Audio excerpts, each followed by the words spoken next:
শোনো বাবা, কান্না করো না।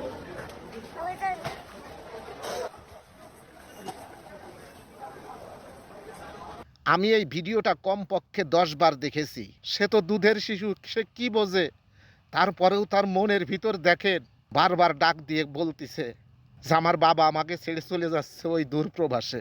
আজকে এই ভাইটা তার এই ছোট্ট দুধের শিশুকে রেখে সে প্রবাসের মাটিতে আসতেছে।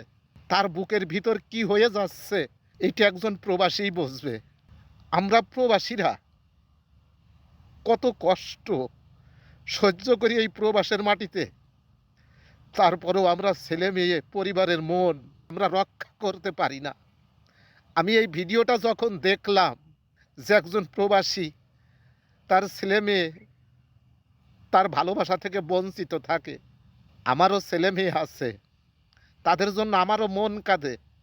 তবে এই ভিডিওটা দেখে আমি চোখের পানি ধরে রাখতে পারিনি।